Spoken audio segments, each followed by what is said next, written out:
के बाद आप सभी का स्वागत है। इस बीच बुलेटिन की शुरुआत बड़ी खबर से करेंगे, जहां यूपी एटीएस को बड़ी सफलता मिली है।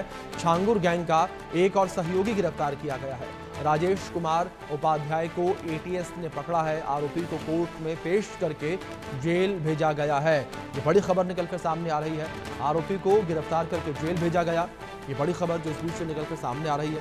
तो छांगुर गैंग के एक और सहयोगी को गिरफ्तार किया गया है और लगातार छांगुर के जो करीबी हैं, जो उसके सहयोगी रहे हैं, उनके ऊपर नकेल कसी जा रही है। एटीएस को बड़ी सफलता मिली है। यूपी एटीएस लगातार पूरे मामले को लेकर जांच पड़ताल कर रही है और इस गिरोह का भांडाफोड़ करने में एटीएस की टीम लगी हुई है। ये बड़ी खबर निकलकर जो सामने आ रही है। यूपी एटीएस को बड़ी सफलता इस बीच मिली है, जहां छांगुर गैंग का एक और सहयोगी गिरफ्तार किया गया है। राजेश कुमार उपाध्याय को एटीएस ने पकड़ा है। आरोपी को कोर्ट में पेश करके जेल भेजा गया। छांगुर गैंग का एक और सहयोगी गिरफ्तार किया गया।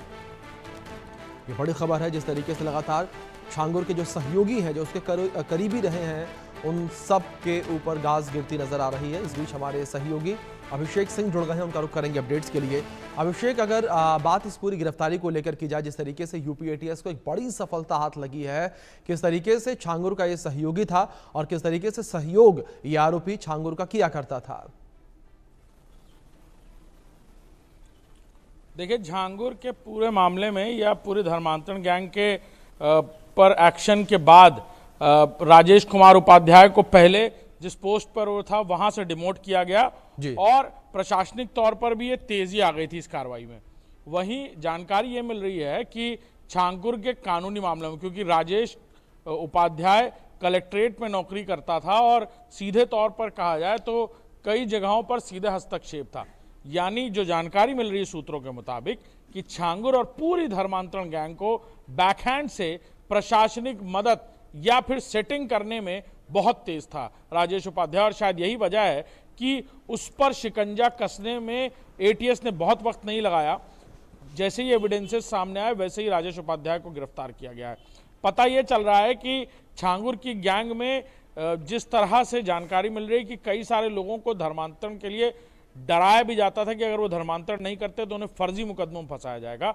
उसमें राजेश उपाध्याय की एक बड़ी भूमिका थी और प्रशासनिक अमले में दखल रखने वाला राजेश उपाध्याय खुद भी सरकारी नौकरी कर रहा था और छांगुर से करोड़ों रुपए ऐंठकर बड़ी मकान और दुकानें, यानी कहा जाए बलरामपुर में तो वो सरकारी मकान में रहता था, लेकिन ये जानकारी मिल रही है सूत्रों के मुताबिक कि कई जगह पर जमीनें उसने भी खरीदी थी जो छांगुर के इस धर्मांतरण की काली कमाई से उसे मिली थी। जी अभिषेक, जिस तरीके से एक नाम यह निकलकर सामने आया है और ऐसे में लगातार ये भी कहा जा रहा है ऐसे कई और सरकारी कर्मचारी हैं और अफसर हैं जो छांगुर से मिले हुए थे, जिनको लेकर लगातार तलाश भी की जा रही है।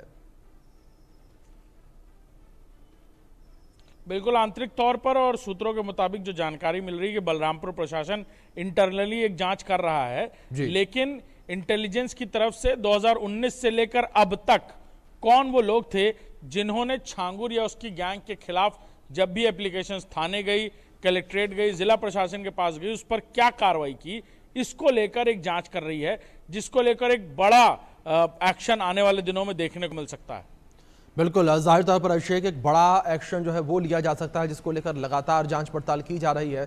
दूसरी ओर अगर बात अभिषेक छांगुर के करीबियों को लेकर बात करें, कई ऐसे उसके करीबी हैं जो अभी भी फरार चल रहे हैं, जिसको लेकर लगातार दबिश दी जा रही है। अब देखने वाली बात यहाँ पर यह होगी कि उनकी गिरफ्तारियां कब तक होती हैं। फिलहाल बहुत शुक्रिया आपका जुड़ने के लिए और अपडेट्स के लिए। तो वहीं आगरा पुलिस ने धर्मांतरण के एक बड़े गिरोह का खुलासा किया है। मामले